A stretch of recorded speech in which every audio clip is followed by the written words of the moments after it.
Welcome to Bangkok, Thailand. This is Suvarnabhumi Airport. And if you're planning a trip to Thailand, you'll probably be arriving right here at the arrival hall in this airport. I'm Cal, and I've been living here in Bangkok for almost 9 years. And in this video, I'm going to cover the most common mistakes that travelers make in their first hour here in Bangkok. I'll cover mistakes with airports, customs and immigration, getting access to money, SIM cards, transportation, and common scams that you could encounter. I'll help you save time and money so you can start your trip with ease. And let's start off with a mistake that I made during my first trip to Thailand, and that is knowing which airport you're arriving at. Bangkok has two main airports, Suvarnabhumi with the airport code BKK and Don Mueang with the airport code DMK. Normally you'll be arriving here at Suvarnabhumi, but if you take a flight from a smaller city in Thailand or another regional location, you may arrive at DMK. Always check the airport code on your ticket before you fly and plan accordingly. This video is focused on Suvarnabhumi Airport as you'll probably be arriving here, but many of the tips will be relevant for DMK, Don Mueang as well. When you land here at the airport, you'll proceed to the customs and immigration. The biggest mistake that travelers tend to make at immigration is failing to prepare a few key answers for common questions. This includes the length of stay in the country, your planned itinerary, and the hotel or accommodations that you'll stay at upon arrival. If you can answer these basic questions quickly and confidently, you'll be waved straight through without any problems. But if you hesitate or you don't have an answer, you may get sent for extra screening. So before you travel, write out the answers to these key questions and just keep them in your wallet.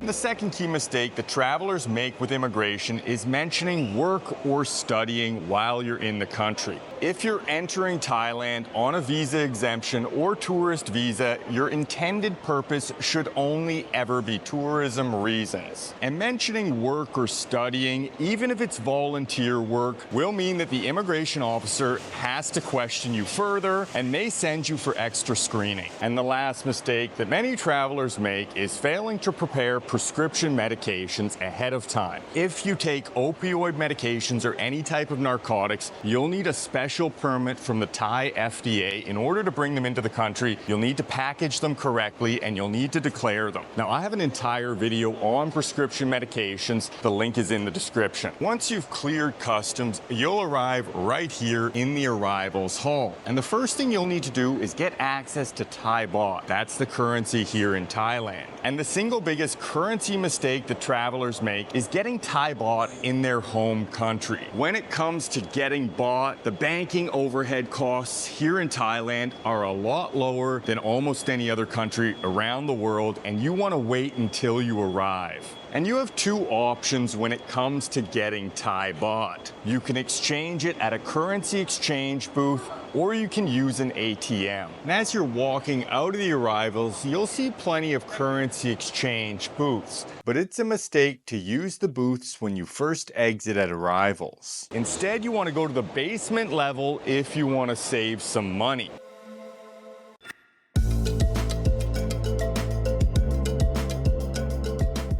The basement level has a series of exchange booths which offer the best rates here in the airport. And to get there, just follow the signs for the airport rail link. That's the public transportation system here at the airport. I'll get into that a little bit later, but that'll bring you to the exchange booths where you want to exchange for Thai baht. Now, we've arrived at the entrance to the airport rail link. So to the right, you have the airport rail link, and to the left, we have our exchange booths. There are no signs advertising the booths. It's the little secret of the airport here.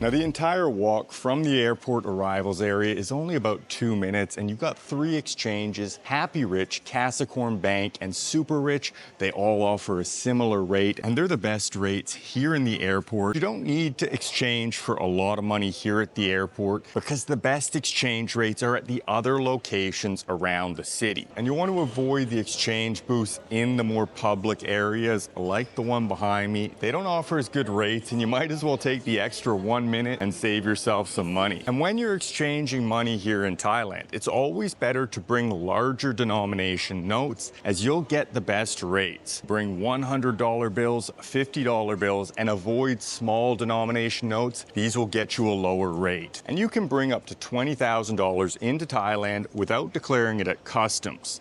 But in most Western countries, you'll have to declare anything over $10,000 upon exit. This applies for different currencies: 10,000 euro, 10,000 Canadian dollars. Most Western countries have that limit. And your second option for accessing money is to use an ATM. And it's very easy to access money in your foreign bank accounts at the many ATMs throughout the country. There are a few key mistakes that travelers want to avoid when using ATMs. First, ATMs normally charge a 200 baht fee to withdraw money from a foreign bank account, and that's about $6. So it's a mistake to withdraw small sums of money repeatedly. And ATM exchange rates are very good, unless you make our next mistake. When you withdraw money, the ATM may ask you if you want the withdrawal to be processed in the local currency or your home currency. Always choose the local currency, as this will give you the mid-morning market rate, which is the best rate available. If you select yes to accepting the charge in your home currency,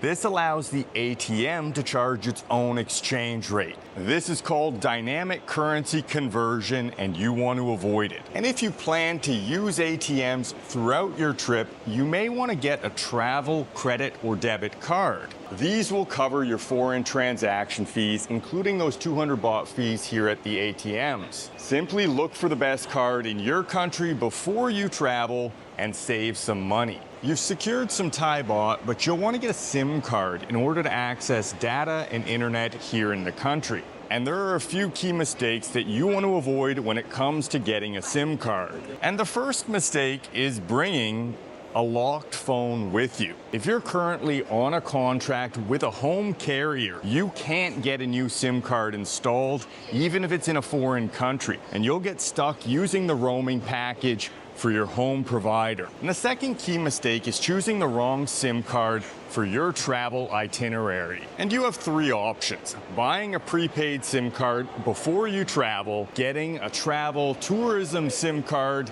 here at the airport, or buying a prepaid SIM card directly from the service provider. And the best choice depends on your travel plans. The first choice is to purchase an eSIM card before you travel. eSIM providers repackage existing tourist SIM cards and sell them at a profit. And the best eSIM providers only charge a slight premium. If you're looking for an affordable and reputable option, I'd recommend Aralo. I've used them several times during my travel, and I've noticed they only charge a slight markup on the tourism SIM card. This isn't a sponsored endorsement. This is just the eSIM that I've used when I've traveled to other countries.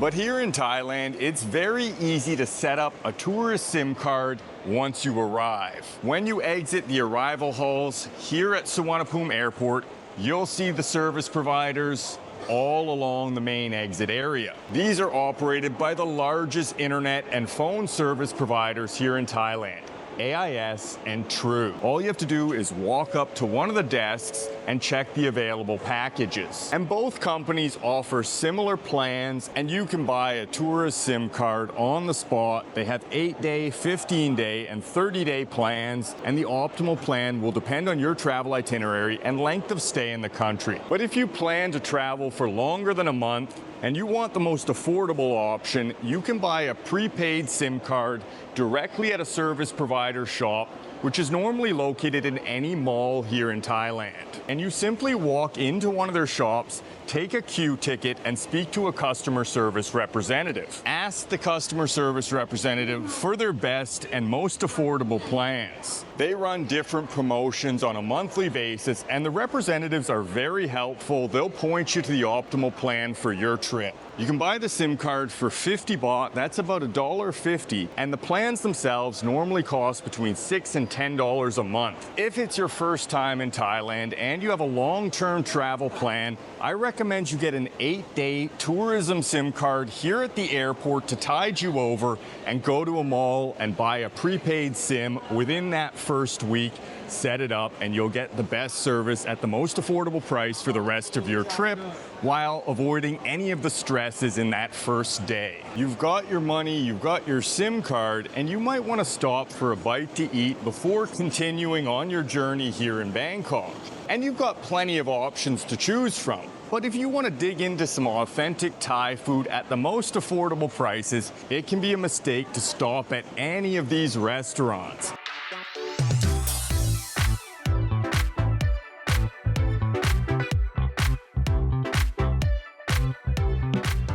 If you want to start your trip with some affordable, authentic Thai food, stop in at the Magic Street Food Point. This is a food court here in the airport. When you walk in, you'll have to stop off here, pick up a cash card, and it has some of the best food at very reasonable prices. You've also got coffee and smoothies, but you may prefer to go straight to your accommodations, and you have 3 options to choose from. Here on the first level, you've got the regulated airport taxi area. You simply walk outside, walk to the queue machines. Here at the taxi area, you can pick a regular taxi or a large taxi and get yourself a ticket.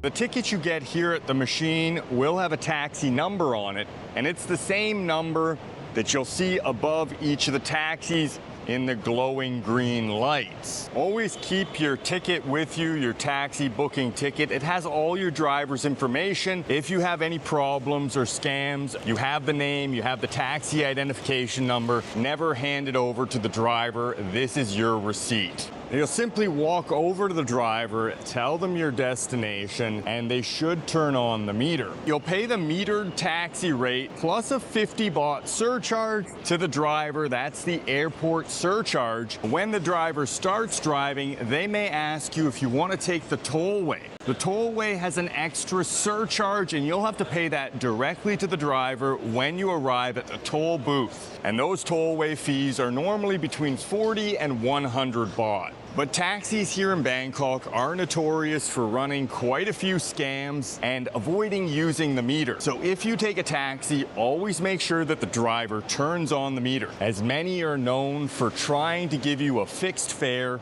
even here at the airport. In addition, you'll want to keep your Google Maps open and make sure your driver is taking the fastest route, and make sure you bring some smaller bills with you, as anytime you're using a taxi, you should pay the exact fare. If you give a large denomination note to a taxi driver, they may swap it out for a smaller note and give you the wrong change. Taxis are notorious for running scams and generally causing hassles here in Bangkok. And for that reason, ride-hailing apps have become extremely popular, and you can take a ride-hailing app from the airport directly to your accommodations. And the most popular ride-hailing apps are Grab and Bolt. These are the Ubers of Thailand. Simply download the apps and you can book a ride to your accommodations directly. You'll come here to the Grab pickup point. This is the main pickup location here at the airport, and you can pay for the ride using cash or credit card. Just keep in mind that most foreign credit cards will be charged an extra transaction fee. But if you're traveling light or solo, your best option may be the public transportation system and the airport rail link, and you'll find it on the basement level.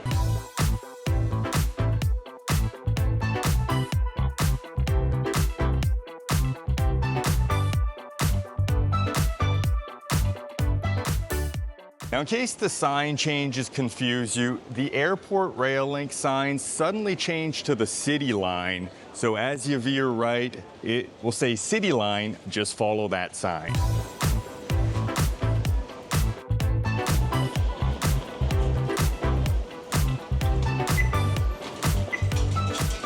The train runs from 6 a.m. to midnight, and it connects to the two main rail networks here in Bangkok, the BTS and the MRT. If you plan to connect to the MRT, you can get a ticket to Makassan Station for 35 baht, or just about $1. And if you plan to connect to the BTS, you can get a ticket to Payatai for 45 baht. Here you've got plenty of vending machines, or stop in at the booth and they'll help you with whatever destination you want to get to. Now, I have an entire transportation guide for Bangkok. I highly recommend you watch that video before you travel, as it will make it much easier to get around the city. If you have a connecting flight at DMK, Don Mueang, that's the second airport which I mentioned earlier, you're going to want to go outside here on the arrivals level where you can take a shuttle bus.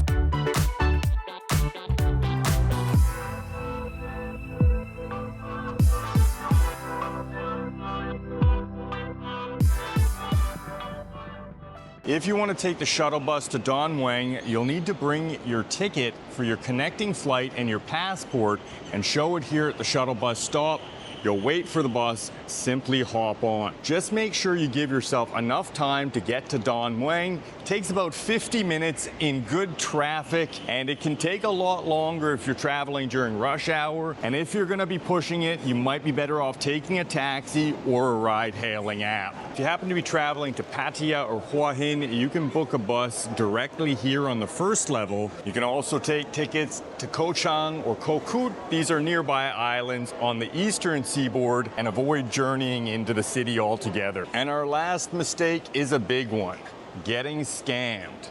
Nobody wants to get scammed on their foreign travels, especially in their first hour. That's not a good start to a trip. And there are two common scams that you could encounter here at the airport. The first scam involves a foreign individual, usually a man who claims to be from a wealthy Middle Eastern country. He'll approach you and he'll try to befriend you. And a short way into the conversation, he'll ask to see the currency from your country. Now, this should go without saying, but never take out your wallet or show any money to any strangers here at the airport or anywhere in the city. This is a very common scam in tourist hotspots around the city, and it's migrated over to the airport where there's plenty of tourists who are fresh, easy targets. And the second scam that you might encounter is the forlorn traveler. Somebody might approach you and claim that they've lost their ticket or they can't afford a meal and ask you for money. These are also normally foreigners, and they can come from any country around the world, including Western countries. If anybody asks you for anything, simply walk away. If you have any problems, stop off at the tourist police station here on the arrivals level, and they'll help you out with anything you need. And take a note of the tourist police phone number, 1155. If you have any problems during your stay in Thailand, this is the best agency to call. But before you start your journey, you should also be aware of the transportation system here in Bangkok and the common scams that you might encounter. And I'll cover them all for you. Just click right here. Have a great first day in Bangkok, and I'll see you next time.